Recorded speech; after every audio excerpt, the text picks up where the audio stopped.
तो आज मैं आपको एक अनोखी रहस्यमय कहानी सुनाऊंगा। अगर आप चैनल पर नए हैं तो अभी सब्सक्राइब कर ले, क्योंकि यह मेरा दूसरा नया चैनल है। तथा कहानी पूरा देखे, अंत में एक अनोखा रहस्य छुपा है। धन्यवाद। तो सुनिए। बहुत समय पहले काम्यावन नामक एक घना जंगल था। इस जंगल के किनारे एक छोटे से गांव में एक साधु रहते थे। जी नका नाम तपोधन था। तपोधन बहुत ही ज्ञानी थे, लेकिन उनका कोई परिवार नहीं था। वे अकेले रहते थे। एक दिन जंगल में शिकार करते हुए राजकुमार आदित्य रास्ता भटक गए। वह बहुत थक चुके थे और उन्हें प्यास लग रही थी। तभी उन्हें दूर से तपोधन की कुटिया दिखाई दी। राजकुमार कुटिया में गए और उन्होंने साधु से पानी मांगा। तपोधन ने राजकुमार का आदर सत्कार किया और उन्हें पानी और फल दिए। राजकुमार आदित्य ने साधु से पूछा, आप इतने घने जंगल में अकेले क्यों रहते हैं? तपोधन ने मुस्कुराते हुए कहा, मैं अकेला नहीं हूँ, ये पूरा जंगल मेरा परिवार है। राजकुमार तपोधन के ज्ञान से बहुत प्रभावित हुए। उन्होंने अपनी पहचान बताई और उनसे अपने साथ महल चलने का आग्रह किया, लेकिन तपोधन ने मना कर दिया। जब रक्षाबंधन का त्योहार आया तो पूरा राज्य खुशियों से झूम रहा था, लेकिन राजकुमार आदित्य उदास थे। उनकी कोई बहन नहीं थी। राजकुमार ने अपनी उदासी अपनी माँ रानी देव छोटी ईका को बताई। रानी ने सोचा और फिर राजकुमार से कहा, तुम तपोधन के पास जाओ, वह तुम्हें जरूर कोई राह दिखाएंगे। राजकुमार आदित्य तपोधन के पास गए और उन्हें अपनी उदासी का कारण बताया। तपोधन ने राजकुमार को एक बड़ा सा पेड़ दिखाया जिस पर कई पक्षियों के घोंसले थे। उन्होंने राजकुमार से कहा, देखो, इन पक्षियों का ए बीच खून का रिश्ता नहीं है, फिर भी ये एक दूसरे की रक्षा करते हैं।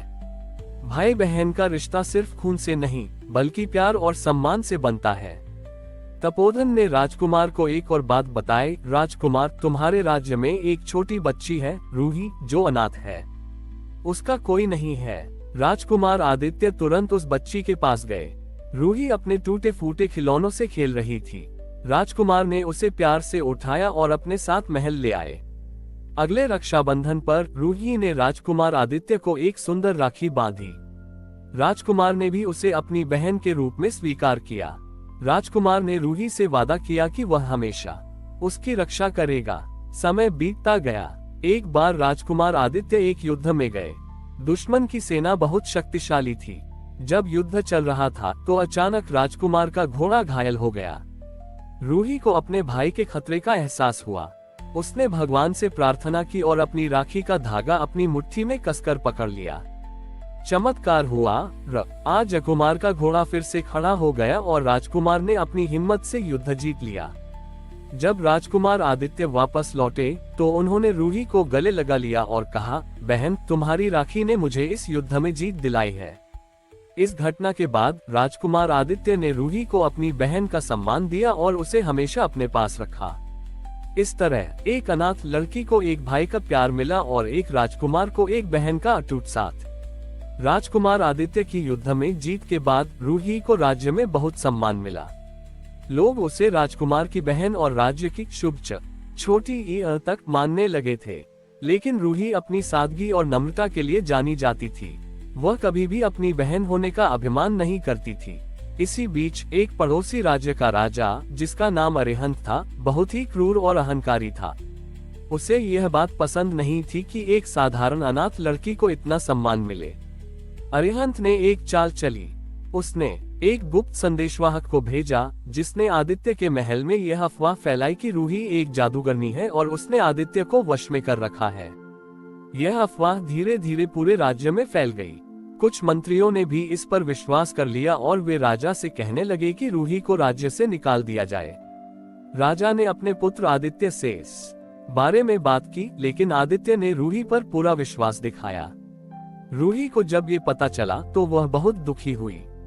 उसने खुद को निर्दोष साबित करने के लिए एक रास्ता निकाला। उसने राजा से कहा, महाराज, यदि मैं सचमुच एक जादूगरनी हूँ तो मुझे दंड दिया जाना चाहिए, लेकिन यदि मैं निर्दोष हूँ तो ये साबित हो जाएगा। रूही ने एक प्रस्ताव रखा। उसने कहा, पड़ोसी राज्य का राजा अरिहंत हमारी भूमि पर कब्जा करना चाहता है। मैं उसके पास जाऊंगी और बिना किसी हथियार के उसे हमारी भूमि छोड़ने के लिए मनाऊंगी। राजकुमार आदित्य और राजा को ये बात बहुत अजीब लगी। वे रूही को इतने बड़े खतरे में नहीं डालना चाहते थे, लेकिन रूही ने अपन बड़ी ही बात पर जोर दिया। रूही अरिहंत के पास गई। अरिहंत ने उसे देखकर बहुत उपहास किया। उसने सोचा कि यह लड़की क्या कर सकती है, लेकिन जब रूही ने अरिहंत को समझाया कि युद्ध से सिर्फ विनाश होता है और दोनों राज्यों के लोगों को नुकसान होगा, तो अरिहंत को उसकी बातों में सच्चाई नजर आने लगी। रूही ने उसे बताया, आपके पास शक्ति है, लेकिन आप उसका गलत इस्तेमाल कर रहे हैं। आपके दिल में कोई दया नहीं है। क्या आप चाहते हैं कि आने वाली पीढ़ियां आपको एक क्रूर और लालची राजा के रूप में याद रखें? रूही की बातों का अरिहंत पर गहरा असर हुआ। अरिहंत को अपनी गलतियों का एहसास हुआ। उसने रूही को अपनी बहन मान और अपनी गलती के लिए उससे माफी मांगी। उसने आदित्य के राज्य पर हमला करने का विचार छोड़ दिया। जब रूही वापस लौटी तो पूरे राज्य में उसका भव्य स्वागत हुआ। राजा और राजकुमार आदित्य ने उसे गले लगा लिया। उस दिन के बाद रूही को न सिर्फ आदित्य की बहन बल्कि पूरे राज्य की राजकुमारी का दर्जा मिला। उसने साबित कर दिया कि असली ताकत तलवार में नहीं बल्कि प्यार और दया में होती है। रूही की बुद्धिमत्ता और दयालुता ने अरिहंत का हृदय परिवर्तन कर दिया था। इस घटना के बाद राजकुमार आदित्य ने रूही को अपनी बहन के रूप में स्वीकार किया और उसे राजकुमारी रूही का सम्मान दिया। अरिहंत भी आदित्य के राज्य का मित्र बन गया और दोनों राज्यों के बीच शांति स्थापित हो गई। लेकिन रूही का दिल अभी भी बेचैन था। वह अपने भाई राजकुमार आदित्य के लिए एक योग्य जीवन साथी की तलाश में थी। वह चाहती थी कि आदित्य को एक ऐसी रानी मिले जो न सिर्फ सुंदर हो बल्कि बुद्धिमान और दयालु भी हो। एक दिन रूही ने सुना कि एक दूर के राज्य की राजकुमारी प्रियमवदा बहुत ही विद्वान और न्यायप्रिय है। लेकिन उस राजकुमारी के राज्य में एक परंपरा थी कि जो भी राजकुमार उनसे विवाह करना चाहता है उसे एक कठिन परीक्षा से गुजरना पड़ता था।